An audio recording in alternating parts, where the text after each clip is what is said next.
ಎಲ್ಲರಿಗೂ ನಮಸ್ಕಾರ. Welcome to ರಾಶಿ ಭೀಷ್ಮ ಲಾಗ್ಸ್. ನಾವಿವತ್ತು ಗೌಡ್ಗೆರೆ ಚಾಮುಂಡೇಶ್ವರಿಗೆ ಹೋಗ್ತಾ ಇದ್ದೀವಿ. ಆ್ಯಕ್ಚುಲಿ ನಾವು ಮಾರ್ನಿಂಗೇ ಬಿಡಬೇಕು ಅಂದ್ಕೊಂಡಿದ್ವಿ. ನನ್ನ ಮಗಳು ಸ್ಕೂಲ್ ಇದ್ದಿದ್ದ ಕಾರಣ ಅವಳು ಬಂದ ಮೇಲೆ ಹೊರಡೋಣ ಅಂತ ಹೇಳ್ಬಿಟ್ಟು ಅವಳು ಬಂದ ಮೇಲೆ ಹೊರಟ್ವಿ. ತುಂಬ ಬಿಸಿಲಿರುತ್ತೆ ಅಂದ್ಕೊಂಡ್ವಿ, ಬಟ್ ವೆದರ್ ತುಂಬ ಚೆನ್ನಾಗಿ ಸಪೋರ್ಟ್ ಮಾಡ್ತು. ನೀವೇ ನೋಡ್ತಾ ಇದ್ದೀರಾ ಎಷ್ಟು ಚೆನ್ನಾಗಿದೆ ವೆದರ್ ಅಂತ. ನಾವಂತೂ ತುಂಬ ಚೆನ್ನಾಗಿ ಎಂಜಾಯ್ ಮಾಡಿದ್ವಿ ವೆದರ್ನ. ನಾನು, ನನ್ನ ಹಸ್ಬೆಂಡ್, ನನ್ನ ಮಗಳು ರಾಶಿ, ನನ್ನ ಮಗ ಭೀಷ್ಮ, ನಮ್ಮ ಅತ್ತಿಗೆ ಮತ್ತು ನನ್ನ ಅಳಿಯ ಅಗಸ್ತ್ಯ, ಇಷ್ಟು ಜನ ಕೂಡ ಹೊರಟಿದ್ವಿ ದೇವಸ್ಥಾನಕ್ಕೆ. ನಮ್ಮ ಮನೆಯಿಂದ ಗೌಡ್ಗೆರೆ 75 ಕಿಲೋಮೀಟರ್ ಆಗುತ್ತೆ. ಗೌಡ್ಗೆರೆ ಬಗ್ಗೆ ನಿಮ್ಗೆ ಆಲ್ರೆಡಿ ಗೊತ್ತಿರುತ್ತೆ, ತುಂಬ ಫೇಮಸ್ ಅದು. ನಾವು ಕಾಯಿ ಕಟ್ಟೋದ್ರಿಂದ ನಮಗೆ ಅಂದ್ಕೊಂಡಿದ್ದಾಗತ್ತೆ ಅಂತ ನಾನು ನನ್ನ ಹಸ್ಬೆಂಡ್ ಕೂಡ ಕಾಯಿ ಕಟ್ಟಿದ್ವಿ. ನಾವು ಅಂದ್ಕೊಂಡಿರೋ ಥರ ಅಲ್ಲಾಗಿದೆ. ಅದಕ್ಕೇ ನಾವು ಅವಾಗವಾಗ ಅಲ್ಲಿ ಹೋಗ್ತಾ ಇರ್ತೀವಿ. ನಾವು ಫಸ್ಟು ಅದು ಬರೀ ಒಂದು ಕಾಯಿ ಕಟ್ಬಿಟ್ಟು ಬರೋದು ಅಂತ ಅಂದ್ಕೊಂಡಿದ್ವಿ, ಬಟ್ ಅಲ್ಲಿ ಹೋದ್ಮೇಲೆ ಗೊತ್ತಾಯಿತು, ಅರ್ಚಕರು ಹೇಳಿದ್ಮೇಲೆ ಒಂದು ಕಾಯಿ ನೀವು ಕಟ್ಟಿದ್ರೆ 7 ಸತಿ ಕಾಯಿನ ಕಟ್ಟಬೇಕು. ಅದು 3 ತಿಂಗಳು ಒಳಗಡೆ. ನಿಮ್ಗೆ ಯಾವಾಗ ಅನುಕೂಲ ಆಗುತ್ತೆ ಆ ಟೈಮಲ್ಲಿ ಹೋಗ್ಬಿಟ್ಟು ಕಟ್ಬಿಟ್ಟು ಬರ್ಬೋದು. ನಿಮಗೆ ತೆಂಗಿನಕಾಯಿ ಅಲ್ಲೇ ಸಿಗತ್ತೆ. 50 ರೂಪಾಯಿ ತೊಗೋತಾರೆ ಒಂದು ತೆಂಗಿನಕಾಯಿಗೆ. ಅದನ್ನು ತಗೊಂಡು ತಾಯಿ ದರ್ಶನ ಮುಗಿಸ್ಕೊಂಡು ಬಸಪ್ಪನವರ ಪ್ರತಿಮೆ ಸುತ್ತ ನೀವು 7 ಬಾರಿ ಸುತ್ತಬೇಕು. ಸುತ್ತಿದ ನಂತರ ನೀವು ಆ ಕಾಯಿನ ಕಟ್ಟಬೇಕು. ನಾವು ಲಾಸ್ಟ್ ಟೈಮ್ ಭಾನುವಾರ ಬಂದಿದ್ವಿ ಗೌಡ್ಗೆರೆಗೆ. ತುಂಬಾ ರಶ್ ಇತ್ತು, ಬಟ್ ಇವತ್ತು ಅಷ್ಟೊಂದು ರಶ್ ಇಲ್ಲ.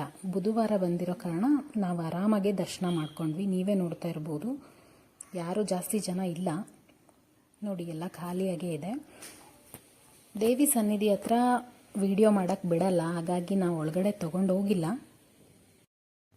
ದರ್ಶನ ಮಾಡಿ ಹೊರಗಡೆ ಬಂದರೆ ನಿಮ್ಗೆ ಈ ಥರ ಕಾಣಿಸುತ್ತೆ. ನೋಡ್ಬೋದು, ಎಲ್ಲ ಕಡೆ ಕಾಯಿ ಕಟ್ಟಿದ್ದಾರೆ. ಇಲ್ಲಿ ಕಾಯಿ ಬಿಚ್ಚೋ ಹಾಗೇನಿಲ್ಲ. ಕಾರ್ಯಸಿದ್ಧಿಗೆ ಹೋಗ್ಬಿಟ್ಟು ನಾವು ಕಾಯಿ ಕಟ್ಟಿರೋ ಕಾಯಿನ ಬಿಚ್ಕೊಂಡು ಬರ್ತೀವಲ್ವ, ಆ ಥರ ಇಲ್ಲಿ ಕಾಯಿ ಬಿಚ್ಚೋ ಹಾಗಿಲ್ಲ, ಅವರೇ ಬಿಚ್ಕೋತಾರೆ. ನಾವೇನಾದರೂ ಮಂಗಳವಾರ, ಶುಕ್ರವಾರ, ಶನಿವಾರ, ಭಾನುವಾರ ಅಥವಾ ಅಮಾವಾಸ್ಯೆ ಹುಣ್ಣಿಮೆಗೆ ಬಂದರೆ ತುಂಬಾ ರಶ್ ಇರುತ್ತೆ ಇಲ್ಲಿ. ಇವತ್ತು ಅಷ್ಟೊಂದೇನು ರಶ್ ಇಲ್ಲ, ನಮ್ಗೆ ಆರಾಮಾಗಿ ದರ್ಶನ ಎಲ್ಲ ಆಯಿತು. ಇದೇ ನೋಡಿ 60 ಅಡಿ ಎತ್ತರ ಇರೋ ಪಂಚಲೋಹದಿಂದ ಮಾಡಿರುವಂತಹ ದೇವಿ ವಿಗ್ರಹ. ಐಗಿರಿ ನಂದಿನಿ ನಂದಿತ ಮೇದಿನಿ ವಿಶ್ವ ವಿನೋದಿನಿ ನಂದನುತೆ ಗಿರಿವರ ವಿಂಧ್ಯ ಶಿರೋಧಿನಿ ವಾಸಿನಿ ವಿಷ್ಣು ವಿಲಾಸಿನಿ ಜಿಷ್ಣುನುತೆ.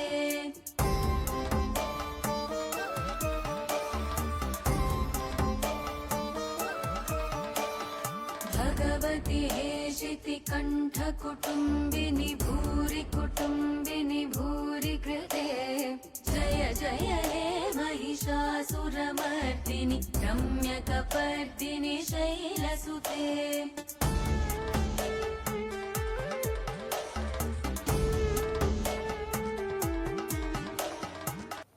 ನಾವಿವಾಗ ಬಸಪ್ಪನವರ ದರ್ಶನಕ್ಕೆ ಹೋಗ್ತಾ ಇದ್ದೀವಿ. ಇಲ್ಲಿ ನೀವೇನಾದರೂ ಮನಸ್ಸಲ್ಲಿ ಅಂದ್ಕೊಂಡು ಬಸಪ್ಪನವ್ರ ಮುಂದೆ ಕೂತ್ಕೊಂಡು ಬೇಡ್ಕೊಂಡ್ರೆ ಅದು ಆಗುತ್ತೋ ಇಲ್ವೋ ಅಂತ ಬಸಪ್ಪ ಕಾಲಿಟ್ಬಿಟ್ಟು ನಿಮಗೆ ಹೇಳ್ತಾರೆ ಅನ್ನೋ ನಂಬಿಕೆ ಇದೆ. ಇಲ್ಲಿ ಮ್ಯೂಸಿಯಂ ಕೂಡ ಇದೆ.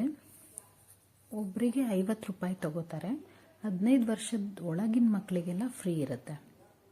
ಮ್ಯೂಸಿಯಂ ಅಂತೂ ತುಂಬ ಚೆನ್ನಾಗಿದೆ. ನಾನು ನಿಮಗೆ ತೋರಿಸ್ತೀನಿ ಇಲ್ಲಿ ಏನೇನಿರುತ್ತೆ ಅಂತ. ನಾವು ಒಳಗಡೆ ಹೋದರೆ ಈ ಥರ ಟಿಕೆಟ್ ಕೌಂಟರ್ ಇರುತ್ತೆ. ಅಲ್ಲೋಗಿ ಟಿಕೆಟ್ಸ್ನ ತೊಗೊಂಡು ನೀವು ಒಳಗಡೆ ಹೋದರೆ ತುಂಬ ಚೆನ್ನಾಗಿದೆ ಮ್ಯೂಸಿಯಂ. ಮಾತ್ರ ನನಗಂತೂ ತುಂಬ ಇಷ್ಟ ಆಯಿತು. ನನಗಂತೂ ನನ್ನ ಚೈಲ್ಡ್ಹುಡ್ ತುಂಬ ನೆನಪಾಯಿತು.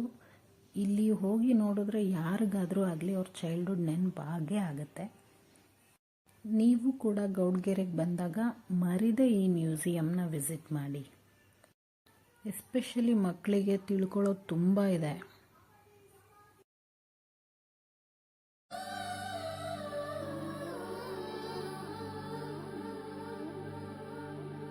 ಸವಿ ಸವಿ ನೆನಪು, ಸಾವಿರ ನೆನಪು,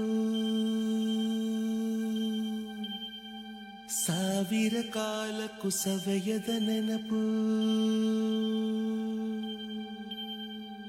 ಎದೆಯಾಳದಲ್ಲಿ ಬಚ್ಚಿಕೊಂಡಿರುವ ಅಚ್ಚಳಿಯದ 101 ನೆನಪು.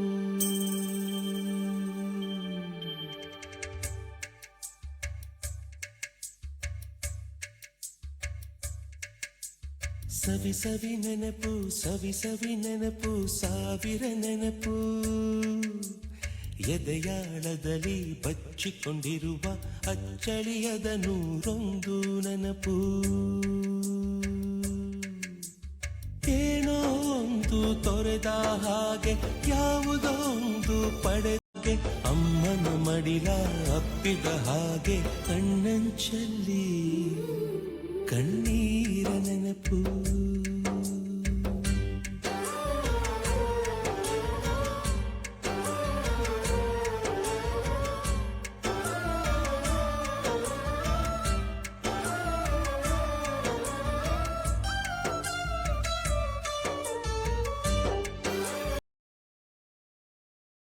ನಾವು ಮ್ಯೂಸಿಯಮಿಂದ ಹೊರಗೆ ಬಂದಿದ ತಕ್ಷಣ ಪ್ರಸಾದಕ್ಕೆ ಹೋದ್ವಿ. ನೀವು ಯಾವಾಗ ಬಂದ್ರೂ ಇಲ್ಲಿ ಪ್ರಸಾದ ಸಿಗುತ್ತೆ ನಿಮಗೆ. ಅನ್ನದಾಸೋಹ ಯಾವಾಗಲೂ ನಡೀತಾ ಇರುತ್ತೆ, ಬೆಳಗ್ಗೆಯಿಂದ ರಾತ್ರಿವರೆಗೂ ಅನ್ನದಾಸೋಹ ನಡೀತಾ ಇರುತ್ತೆ. ನಾವಿಲ್ಲಿ ಹೋಗಿ ಪ್ರಸಾದ ತೊಗೊಂಡ್ವಿ. ಪ್ರಸಾದ ಅಂತೂ ತುಂಬ ಚೆನ್ನಾಗಿತ್ತು. ಕೂಡ ಗೌಡ್ಗೆರೆಗೆ ಬಂದಾಗ ಪ್ರಸಾದ ಮಿಸ್ ಮಾಡದೆ ತಿನ್ನಿ. ಇಲ್ಲಿ ಪ್ರಸಾದ ತುಂಬ ಚೆನ್ನಾಗಿರುತ್ತೆ. ಅಂದರೆ ನೀವು ಇವಾಗ ಎಷ್ಟು ಜನ ಬರ್ತೀರೋ ಅಷ್ಟು ಜನಕ್ಕೆ ಮಾತ್ರನೇ ಪ್ರಸಾದ ಬಡಿಸ್ತಾರೆ. ಒಬ್ಬರು ಇಬ್ಬರು ಅಥವಾ ಜಾಸ್ತಿ ಜನ ಬಂದರೆ ಆ ಪಂಕ್ತಿ ಫುಲ್ಲು ಕುತ್ಕೋಬೇಕು ಆಮೇಲೆ ಬಡಿಸ್ತೀವಿ ಅನ್ನೋ ರೂಲ್ಸ್ ಏನಿಲ್ಲ ಇಲ್ಲಿ. ನೀವು 4 ಜನ ಹೋದರೆ 4 ಜನಕ್ಕೇ ಪ್ರಸಾದ ಬಡಿಸ್ತಾರೆ. ನಾವು ಪ್ರಸಾದ ತಿನ್ಕೊಂಡಿದ್ದ ತಕ್ಷಣ ಹೊರಟ್ವಿ. ಇಲ್ಲಿ ನಾವು ಸಂಜೆ ಬಂದಿದ್ದರಿಂದ ನಮಗೆ ತುಂಬ ನವಿಲುಗಳು ಕಾಣಿಸಿದ್ವು. ಅಲ್ಲಿಂದ ನಾವು ಡೈರೆಕ್ಟಾಗಿ ಅಂಬೇಗಾಲ್ ಕೃಷ್ಣಗೆ ಹೋದ್ವಿ. ಅಂಬೇಗಾಲ್ ಕೃಷ್ಣ ಇಲ್ಲಿಂದ 18 ಕಿಲೋಮೀಟ್ರ್ ಆಗುತ್ತೆ. ನಾವು ಅದನ್ನು ಅಂಬೇಗಾಲ್ ಕೃಷ್ಣ ದರ್ಶನ ಮಾಡಿಕೊಂಡು ಆಮೇಲೆ ಮನೆಗೆ ಹೊರಟ್ವಿ.